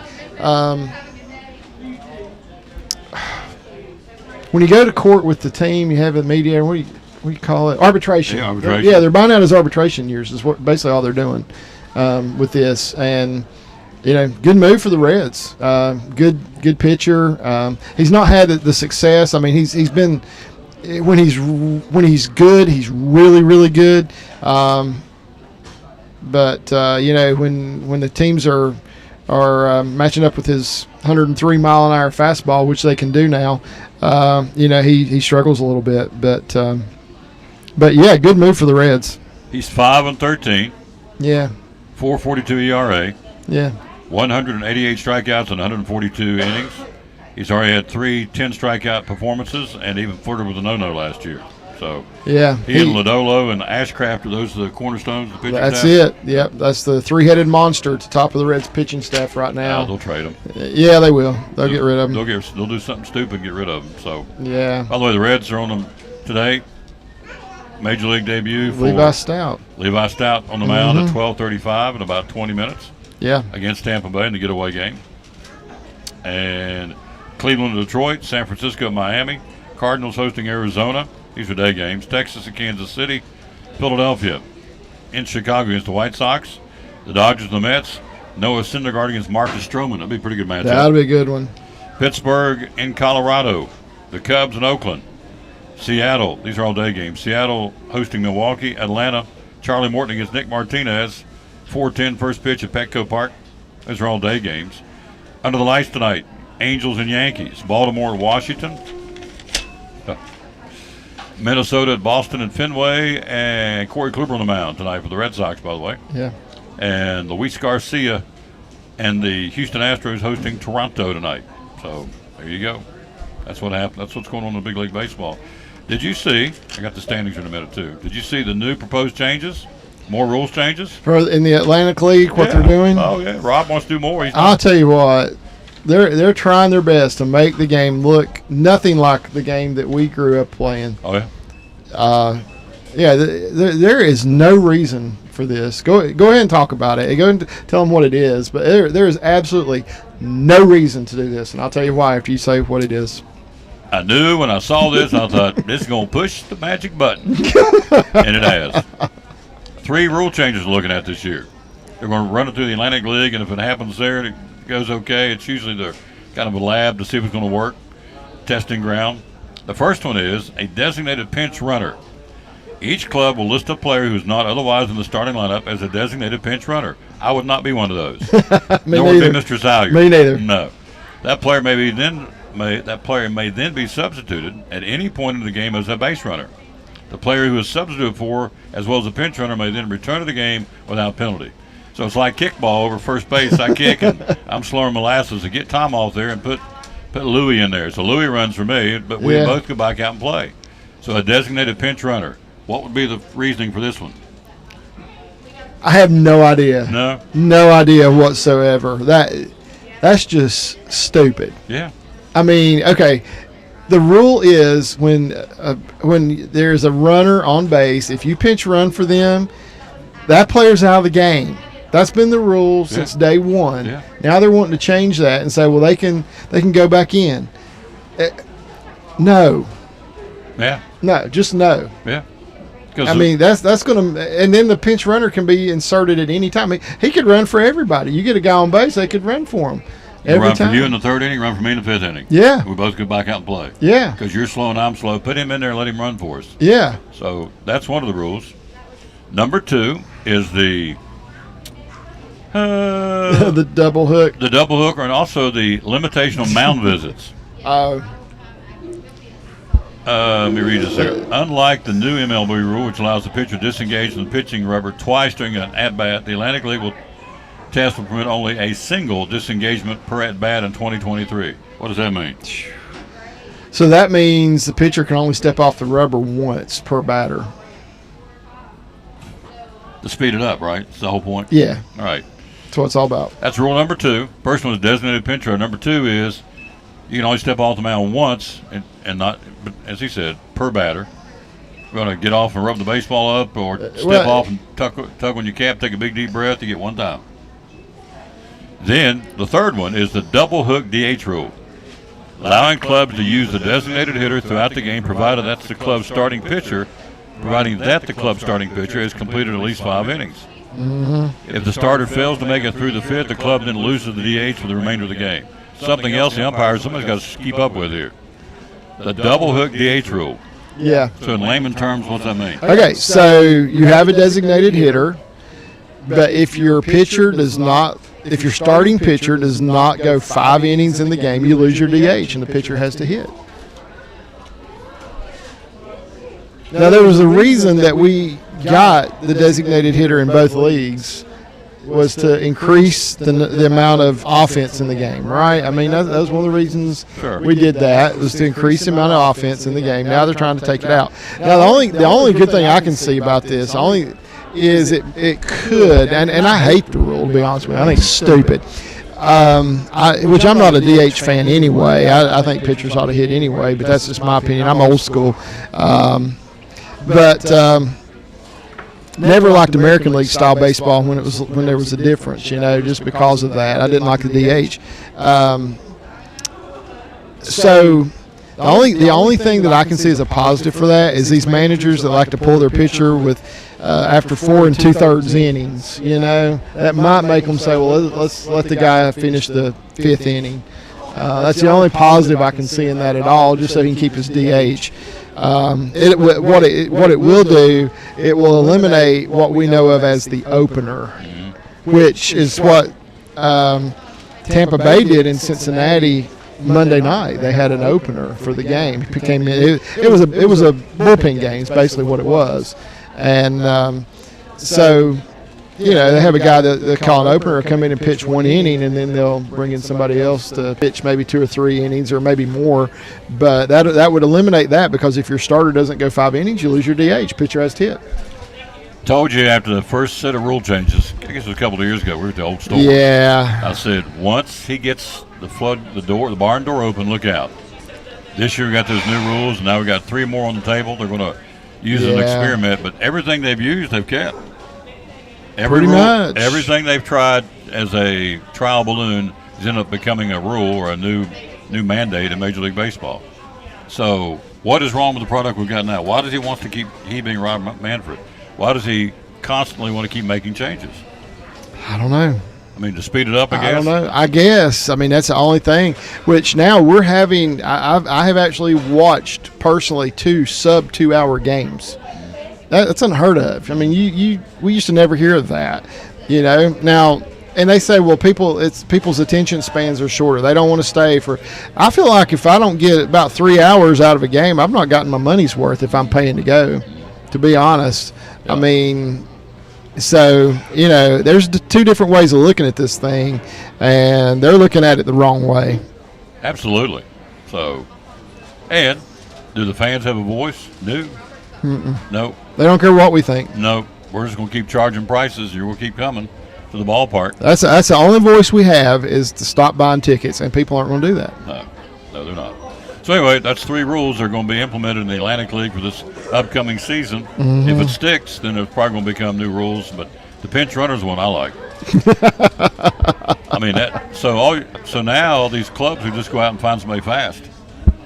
I mean, seriously, you can go to your local college track team and find somebody that can run fast. Yeah. And they can put them in uniforms. Okay, when Greg gets a base hit, he's slower than molasses, him and Tom. Get over first and run for him. and then you go back in the game, I go back in the game. So it's all you need to find somebody who can run, a sprinter, and teach them how to run bases. Yeah. And that's it. And pay them big bucks to do it. Yeah. And each team's going to do it. And so it takes away from he and I, and part of the drama of the game, because they're going to speed it up, and because they know when they hit a ground ball to third, unless the guy trips and falls and kills himself, I'm not going to make it to second. He's going to throw me out. Me and Yeah. Bud. Yeah. But it adds to the, I guess, drama of the storyline of the game. But with a designated pinch runner, I mean, all of a sudden you got, I mean, seriously, you just go to the track and find somebody who can run a 9-800, put them over their uniform and say, ball hits, run. Yeah. And all of a sudden you got yourself a speedster. Yeah. Now somebody, probably some people out there go, man, I think that'd be really cool. Well, I don't. So Charlie Finley did this. So, I mean, he didn't have the rule, but do you remember Herb Washington played for the A's? Herb or Claudel? Herb Washington. He played for the A's in I think he played 2 years, maybe 1975 and 76. Maybe I have a baseball card of him from 1975, and his position on the card is pinch runner. That was his position. He was a world-class sprinter, and Charlie Finley brought him in to be nothing but a pinch runner. Now, he can only use him once a game, but if you look at the guy's stats, he had something like 33 stolen bases in his career, no at-bats, 0 at-bats. Never batted. He was nothing but a pinch runner. So they would have somebody probably like that on every team after this, if this rule goes into effect, because they can use them over and over and over again. Think of the number of stolen bases they'll have if they can stay in the game and pinch run several different times. Well, this would have been great for Billy Hamilton. Exactly. You get a base hit, he runs for you. Yeah. All right. 2 batters later, I get a base hit, go back out there and run for Taylor. Yeah. So he can just run all night long. There's no limit. Right. So anyway, that's being proposed, and the double hook DH rule is being proposed. Not being proposed. They're going to implement it in the Atlantic League. See how it flies.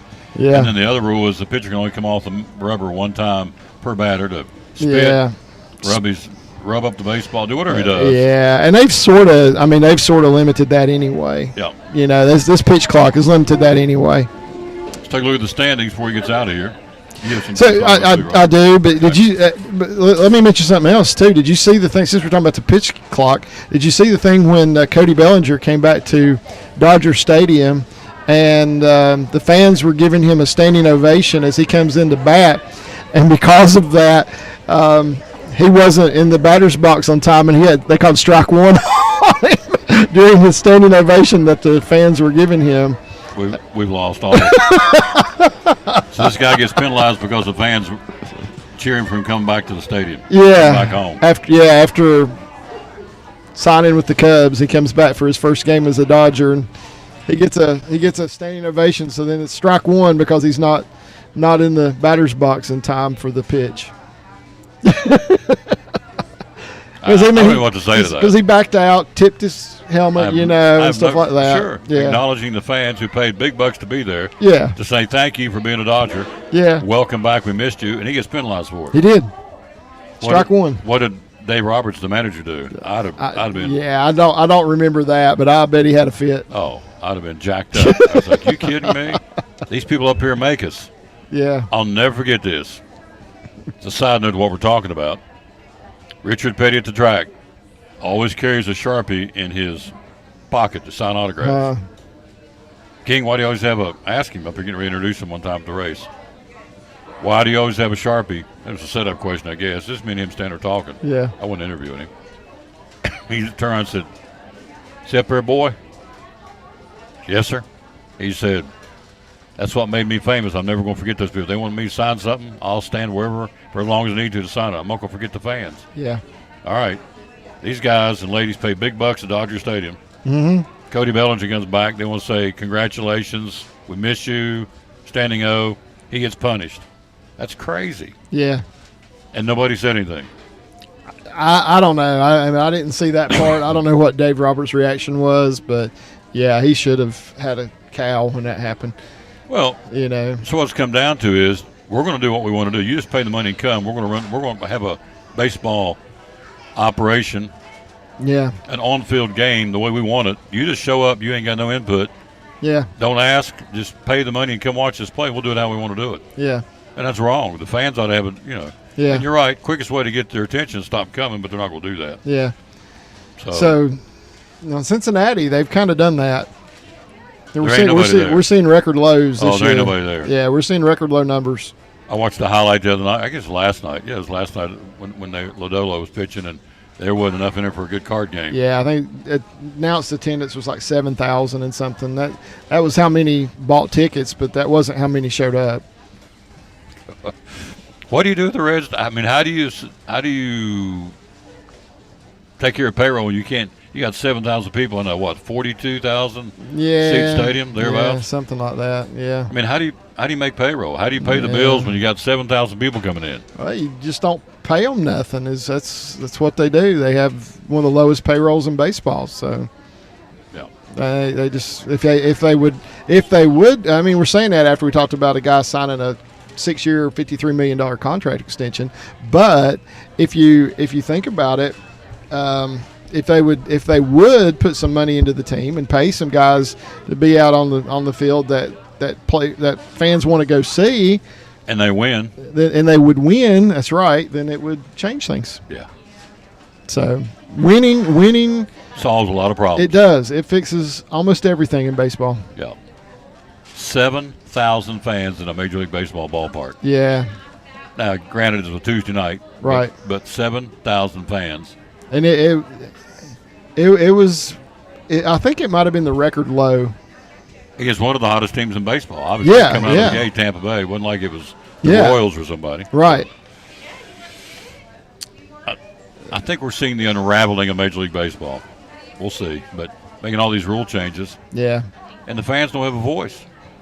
It's like, well, they did away with the side salad here, Chick-fil-A. Yeah. And the consumers argued that point.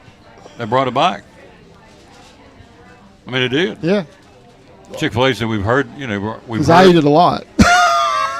We've heard the sounds of our people, and we're going to put the side salad back on the menu. They've taken it off for about 2 or 3 days, and it had such an outcry. Yeah. So Major League Baseball, if we just said, we don't want the designated pinch runner, they don't care. They don't care. No. We don't want the timer clock on the pitchers and the catchers. Yeah. I mean, pitchers and the runners. I'm sorry, pitchers and batters. Yeah. They don't care. We don't care. So you know how I'm going to support that? I'm not going to the ballpark. And I had thought about going. I was going to go to Camden this year. I was going to drive up and go up and watch Baltimore play. But yeah, Baltimore's an exciting team. It'd be a good year to see them play. Yeah, but no, not this cheeky. So all right, in the East, Tampa Bay, 15-3, Toronto 11-7.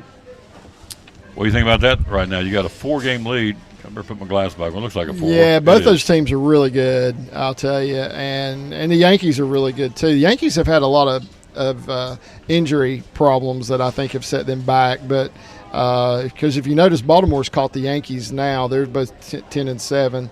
So, that's a really good division. And, I picked the Yankees to win the division. We still got a long ways to go. With the injuries, I might have made a bad decision there because Yankees have had starting pitching injuries that can hurt you. And but yeah, like what I say, very good division, very solid division, going to be competitive all year. 4 out of the 5 teams are above 500. They are, and the other one is at 500. Yep, the Red Sox. In the Central, Minnesota, 1.5 lead over the Cleveland Guardians. Mm-hmm. Detroit and Chicago, Kansas City. This is a division just doesn't, for me personally, doesn't excite me. It doesn't do much for me. Yeah, I've watched Minnesota play a few games just so I could say, okay, I know something about some of these teams, and Minnesota can be a good team. I would be surprised if though if it's not a 2-horse race in that division and just be Minnesota and Cleveland. Probably from now on, I see these other teams probably fading. In the West, the Texas Rangers lead the Angels by 2. Astros are 3.5 back, as are the Mariners. A's already 3-15. They're not going anywhere fast. Gosh, that's terrible. 3-15. 167 winning percentage. Worst team in baseball, is that right? Yes, they are. 3-15. Yeah, selling tickets in Oakland should be a challenge, to say the least, the rest of the way. Yeah. But you look at the Rangers. Evan Carter, by the way, as we told you yesterday, 3 home runs, 15 RBIs, a double, a couple of stolen bases. He's batting .386, slugging percentage .668. You're ripping the cover on the ball for the Frisco Rough Riders, which is the Double-A, the Rangers. Rangers in first place right now. They are. And Evan Carter is going to push them. Yeah. He'll be in AAA probably into May. Yeah. And he's going to push them before the season's over. I have a feeling we'll see him in Arlington. That's the word. He'll be up at the big club. Yep. And deservedly so. Yeah. And he's a great guy. So in the National League, we had him come on the show 2 or 3 times when he was home in the off season. You would never know. Yeah. The guy just signed a big endorsement with Adidas, and also the name of the bat is the Marucci bat. Mm-hmm. Both signing endorsement packages. Some name, image, likeness, some pretty good money for that. Yeah. Great guy. You would never know. If he came in right now and sit down, you would never know Evan Carter is who Evan Carter is. He ain't going to get above his raising. He loves Elizabeth and Tri-Cities. He comes home every chance he can get, which says a lot. Yeah. In the National League, the Braves 14-4. They are red hot, won 8 in a row, 8 of the last 10. Mets chase them. They're 3 back. The Marlins are 4 back. Phillies sub 500, and the Nationals are god awful. Yeah. Yeah. The Braves are just good. Yeah. I mean, let's face it, they've got a fantastic lineup. And pitching. I mean, we talked about Strider already. Max Fried is back. Charlie Morton. They've got what they need. Yeah. So they're going to be a force to reckon with for sure. In the Central, the Brewers 2 games better than the Cubs and the Pirates. Reds are actually above the Cardinals. Cardinals out of the gate, not real good. Manager on the hot seat. He might be. He might be, especially after that situation, with Tyler O'Neill and all that, and rumors that people aren't happy in the clubhouse and all that. That's going to reflect on the manager. So could be an issue in St. Louis. It happened with Tony La Russa last year in Chicago. Remember that? Yes, they like to. St. Louis likes to win, and when they're in last place and they're 4 games under 500, that's not a place we see St. Louis very often. They're 4-8 at Busch Stadium. That ain't going to get them happy. No.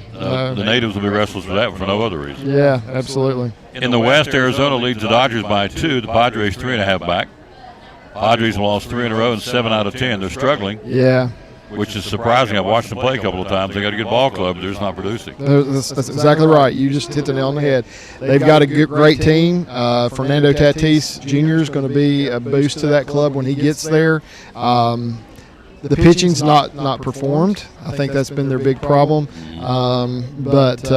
Big surprise. I would not have thought they would be under 500 at this point in the season. And give the Diamondbacks credit. I mean, who would have thought the Diamondbacks of all teams? I picked them 4th in the division. We got a long ways to go. They still may end up 4th. But right now, man, they're a hot team. I wouldn't want to play them. Where's the All-Star game at this year? You had to ask me that. Is it Kansas City? I don't know. Is that right? Or was it at Kansas City? Should we Google it? Yeah, let's Google it. I Google can't remember. I think. You doing it or I'm going to do it? Yeah, go ahead. All right. Where is the 2023 Major League Baseball All-Star game this year?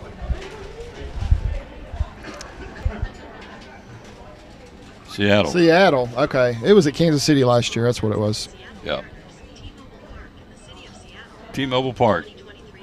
Last time they had it there was in 1979 in the Kingdome. So, where's the 2024 game? You want to know that? It'll be in Arlington, Texas. Okay. Next year. Okay. So the All-Star game this year will be in Seattle. So, which is, a long way off, obviously, I guess. It's in July, usually, typically? Yeah. All-Star game. Yeah. So got a ways off for that one, but just out of curiosity where it was, and now I know. So, yeah. What do you want to leave us with? All right, so you gave me homework last week. Yes. And I didn't do what you asked me to do because I couldn't. You told me to give you the 10. I went by league, okay? And I just gave you my top ones, and they're really in no order.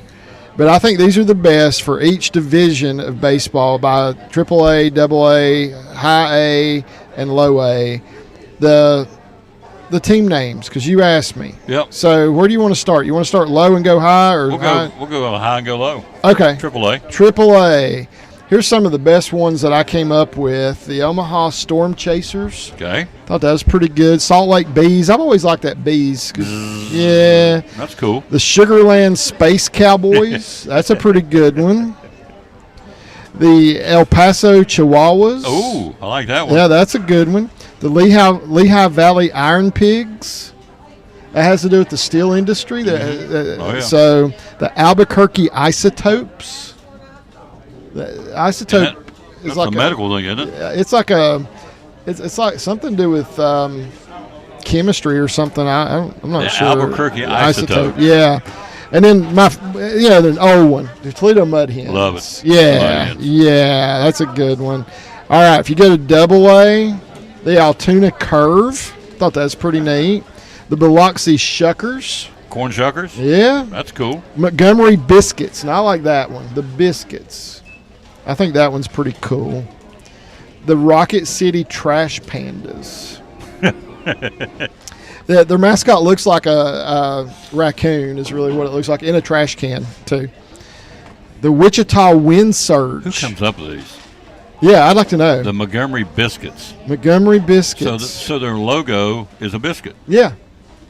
It's like a animated biscuit. I mean, he's got an eye, he's got a face and arms and stuff, but he's a biscuit, yeah. The Hartford Yard Goats. I like that one. Yeah, that's pretty cool. Yeah. The Binghamton Rumble Ponies. The Rumble Ponies. The Akron Rubber Ducks. They're not just ducks; they're rubber ducks. Rubber ducks. Rubber yeah. ducky, you're the one. And the reasoning behind that is rubber is one of the main industries in Akron. Yep. Yeah. So Tires that's and- why they did that. Rubber ducks. The Richmond Flying Squirrels. I like that a lot. The flying squirrels. Yeah. That just has something. I like that. The Yeah. flying squirrels out of Richmond. And then we talked about this one last week, the Amarillo Sod Poodles. Sod poodles. That's The pretty sod cool. poodles. Do I get to keep these, by the way? Yeah, I'll let you. Yeah, I'm gonna look you some of can these have up tonight. Yeah, look Nothing them else to up do. because I saw them. So here's High A, Bowling Green Hot Rods. Like it? Yeah, the Cedar Rapids Colonels. Corn, Cedar Rapids, Iowa. Iowa. Yep. The Great Lakes Loons. Love that one. Yeah, Loons. loons. That'd be the birds. The Hickory Crawdads. It's pretty good. The Lansing Lug Nuts. We talked about that one a little bit last week. The Tri-City Dust Devils. I like it. Yeah. Has to do with like tornadoes or something. Yeah. The Beloit Sky Carp. Now, I thought that was a flying fish. Sky Carp. It's actually a type of goose. Goose? Yeah. It's a type of goose that stays around and doesn't leave, doesn't fly south. And the last one is the Greensboro Grasshoppers. I like those. Yeah. Okay, here's low A. This is the end of them. The Columbia Fireflies. Right, Columbia, South Carolina. Yep. Fayetteville Woodpeckers. Good. It's pretty good. Kannapolis Cannonballers. Kannapolis, Maryland. Cannon. Yeah. So. Gotcha. Yeah. Kannapolis Cannonballers. Yeah. The Modesto Nuts. I need a shirt that says Modesto Nuts on it. That's good. Yeah. The Fort Myers Mighty Mussels. Mighty Mussels. Yeah, mussels like the crustacean. The seafood. yeah, you need to look that one up because it does have the shell on it. But man, he is built. It's a buff mussel. Buff, ripped and buff mussel. Yeah, that's what it is. The Mighty Mussels. All right. The Down East Wood Ducks. Thought that was pretty good. And the Clearwater Threshers. A thresher is a shark, by the way. Is it really? Yeah. So. I can keep these? Yeah, you can keep those. Check those out. I'm going to go home tonight and check these out. I'm going to make prints of these. Yeah. Yeah, Hey, you'll order me love some some of shirts. There you go. That's pretty cool. Yeah. I kind of like, the flying squirrels kind of jumped out at me. And the nuts and the loons and the biscuits. Yeah. So, Now the Down East Wood Ducks. Let me tell you, I have been to their stadium numerous times. They're in Kinston, North Carolina. They used to be the Kinston Indians. They were a single A affiliate of the Cleveland Indians. And when I lived over there, they were sort of our local minor league team, single A team. Went to see them play numerous times. I actually saw 2 cycles going to their games. Now, cycles are rare, but I actually saw 2 cycles in that ballpark. But you would love that ballpark, Tom. It's got this old feel to it, and it's and it's just really nice. And now they are the Down East Wood Ducks. Down East Wood Ducks. Wow. Yeah. Grasshoppers, flying squirrels, biscuits, lug nuts, loons. Pretty good. Pretty good stuff. Yeah. Wow. I'm going to look some of these up. It's pretty cool.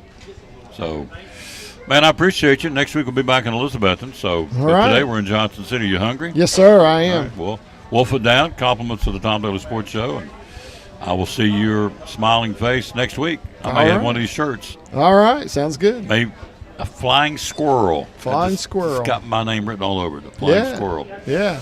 Quick break. We'll be right back. We're live. Thank Greg Salyer, Major League Baseball update. We'll take a look at high school baseball, softball, and soccer next on the Tom Taylor Sports. On our buddy Joseph Taylor, Ivy Hall Nursing Home. What's going on at Ivy Hall right now? Yes, sir. Ivy Hall, we're accepting long-term or short-term admissions. We accept Medicare, Medicaid, all insurances. We'd love to have you. You come out, you need some rehab, we'd love to help you.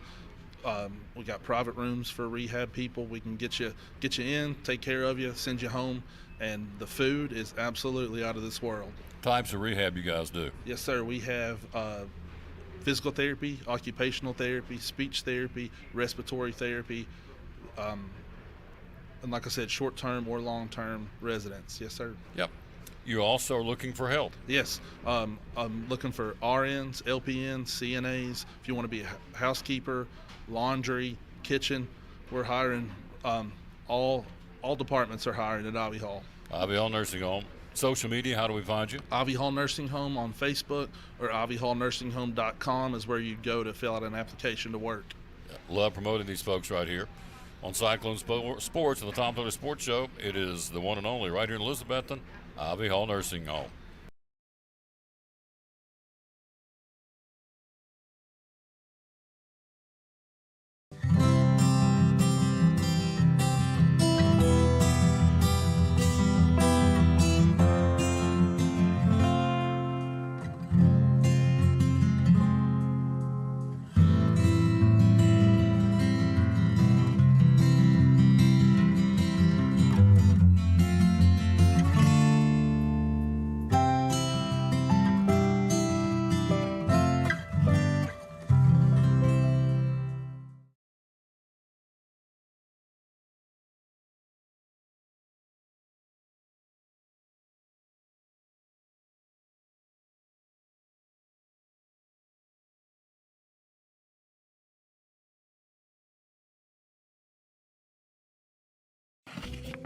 What's your definition of fresh? At Food City, ours starts every morning as our certified butchers hand cut everything you see behind the counter fresh that day. Fresh also means our beef is ground in the store several times a day, time-stamped with the hour it was ground. That's a fresh guarantee. The fact is, it just doesn't get any fresher than this. That's why we say, start fresh with Food City.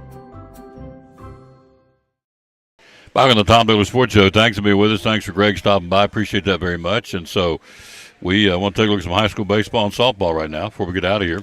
We'll start with our game last night. Elizabethton, 16 hits, 15-5, 5-inning win over Volunteer last night at Northeast Credit Union Community Ballpark. That's not right. Northeast Community Credit Union Ballpark. J.D. Hook, Cyclones, 4 for 4, 2 RBIs. Bugs Meadows, 3 for 4, drove in 2. Scored twice. Peyton Johnson went 2 for 3 with a couple of RBIs. Bryson Rowland and Jack Ferris each had 2 hits. Peyton Johnson picked up the win. 6 hits over 4 2/3. Got relief help from Caleb Hamrick, and so the Cyclones win it 15-5. Other baseball games from yesterday. The Daniel Boone Trailblazers stay red hot. Griffin Jones kept the home runs coming as they beat Dobbins Mint at 12-6 at J. Fred. Third player in 2 days hit his first home run of the season. Yesterday, Griffin Jones goes deep. Trailblazers 10-8, 4-5 in the league. Dobbins Mint falls to 12-12 and 4-5. Griffin Jones 3 for 5, knocking in 3 and scoring twice. Daniel Boone now owns the third-place tiebreaker with the Indians. Blazers also just 1 game behind second-place Westridge in the Big Five standings, winning, as we said, 12-6. Science Hill, 16-1 win. We had Coach Edwards on yesterday. They're now 25th in the country in the latest Max Prep polls. 22-1, 10th straight victory. A blowout over the Wolves of Westridge, 16-1. In defense of Westridge, Drew Hoover not playing right now. He's got a hamstring injury. Their outstanding pitcher and hitter. But I'm not sure 16-1. It is what it is. So Science Hill hammers them. They wrap up the Big Five title. They are the regular season champion of the Big Five Conference. Sullivan East beat Crockett in baseball 2-1. Jonathan Beach and Tyson Mitchell Both going 2 for 3 and drove in his run as the Patriots beat the Pioneers. Jake Witcher went 2 for 3. For Crockett in losing calls, A.J. Ford went 2 for 4. Aiden Clark and Braden Nix combined to give up 7 hits on the mound for Crockett. Tennessee High beat Unicoi County in baseball 10-7. Ashton Leonard and Rylan Hennard both going 3 for 4 with the double and 2 runs scored. Gage Graziano 2 for 4. We'll see him tomorrow night. Tennessee High will be at the stadium, 6:45 airtime. It's going to be a big game. It's alumni night tomorrow night for Cyclone baseball. Andrew Dingus 2 for 4 and drove in 2. For Unicoi County, Braden Hendrickson, 2-run homer in the third. Colby Jones hit a 2-run shot in the sixth. Nicky Satterley and Lucas Schlegel each going 3 for 4 in the game, but Tennessee High wins 10-7. Johnson County over Happy Valley 10-0. University High beat North Green 15-5. University High 17 hits as Drew Finney went 3 for 3 with 3 runs scored. River Kendall finished with 2 for 3 today with 2 RBIs and 3 runs scored for UH. And Jack Hartman went 3 for 4 and drove in 2 and scored twice. Washburn takes 2 from Unaka, 5-4 and 4-3. Hancock County splits a doubleheader with Hampton. Hancock County got the opener 5-4. The Bulldogs get the nightcap 11-2.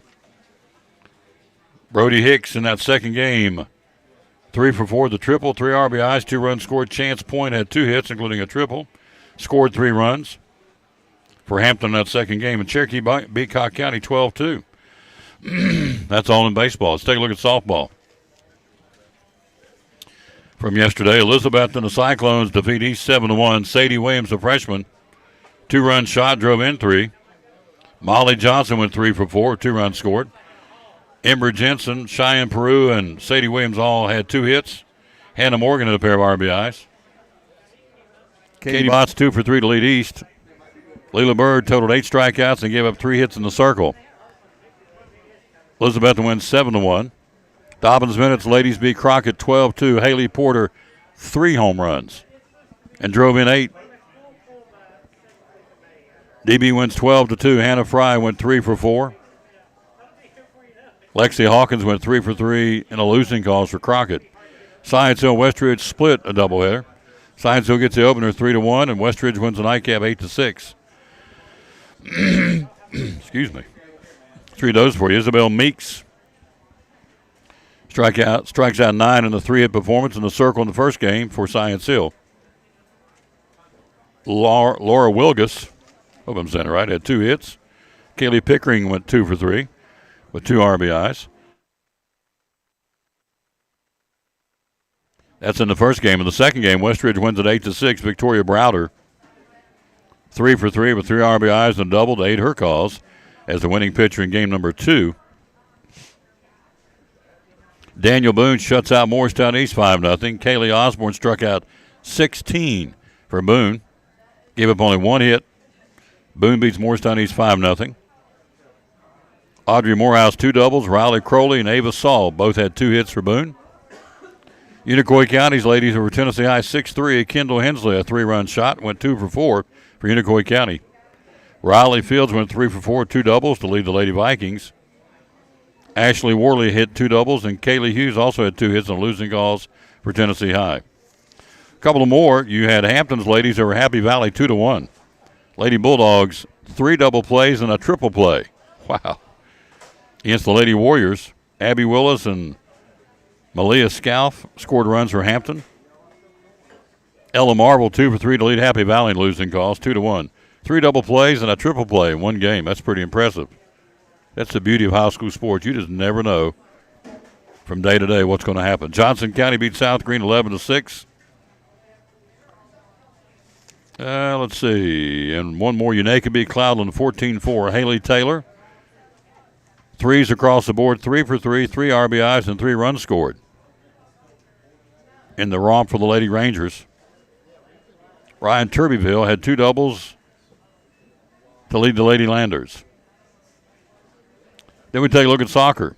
Elizabeth to beat Volunteer 5-1. Reese Vernon total 2 goals. Connor Blevins had a goal. Jonathan Espinoza and Dawson May also scored for Elizabeth in soccer.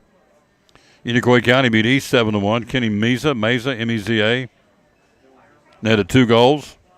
West Ridge beat Daniel Boone in soccer 1-0. First Big Five conference win in school history.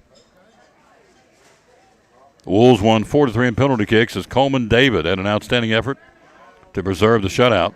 West Ridge beats Boone 1-0. Dobbins Minute and Crockett over in soccer beating Crockett 5-0. Gavin Farmer had 7 shots on goal, scored once, had 2 assists. Dobbins Minute beat Crockett in soccer 5-0.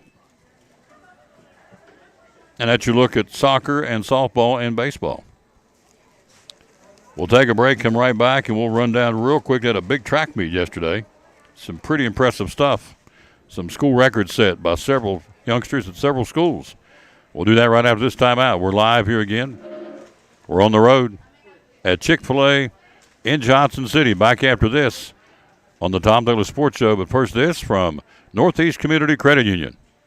That. Come grow with us. Yeah, it's exciting. It is an amazing feeling. Mm-hmm. You know, we have been in the works, and it's to be determined of the date, but come grow with us. We have had members ask, and the demand of the increased membership is amazing. Mm-hmm. And so we want to give back to our members, and what better way than to just expand and do all the things that we can to help you and serve you better as a member. So it's exciting. Yep. So the expansion will come over here at Jason Witten Way, is that correct? I believe so. Yeah. That's where I've got actually got a few quotes here from our CEO. Go ahead. All right. This project has been in the planning stages for nearly a year and is getting off to a very productive start, said the CEO, Teresa Arnold. Our growth in recent years has been tremendous.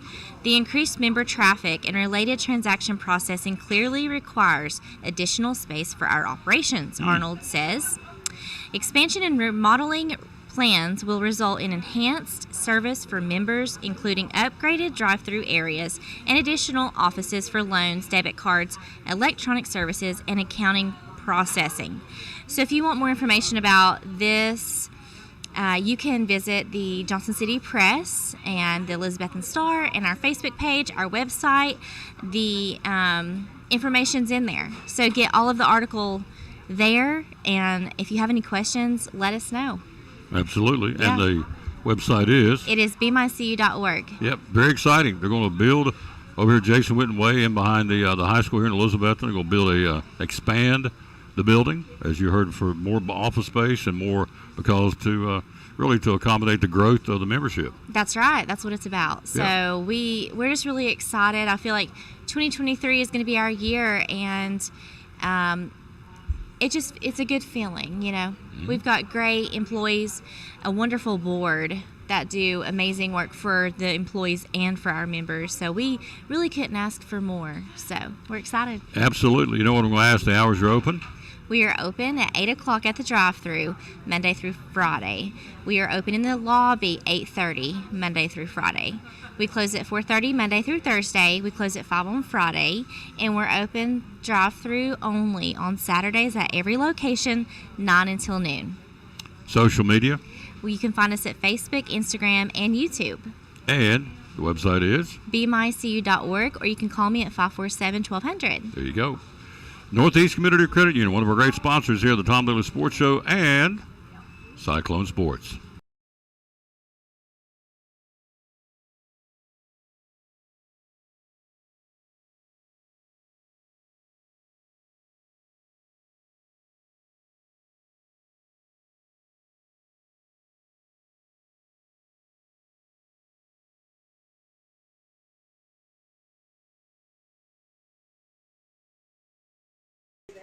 And that time of the picture, I don't like that. Yep. There's a lot of underlying circumstances that I think that which causes the picture to happen. I mean, if I'm in the middle of my backswing and I hear a bird chirping, I'm going to stop. Inez is here. She's voicing her displeasure off camera of the baseball rule changes. She works here. She said, I'm not coming on camera, but I want you to know I'm not happy. So, okay. Yeah, she ain't happy at all.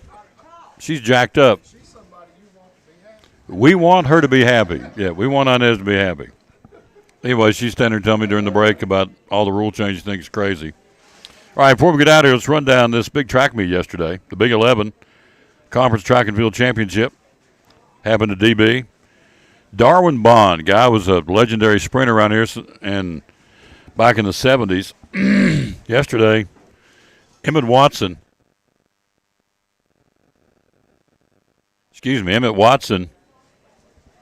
broke his record in the 400.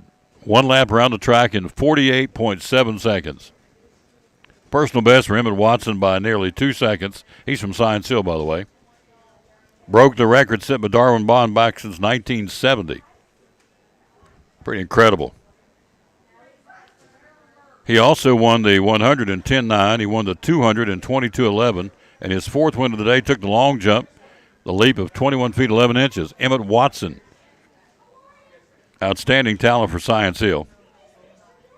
Also for Science Hill, William Hagmeyer. Hope I'm saying it right. Hagmeyer, H-A-G-E. And we'll go with Hagmeyer.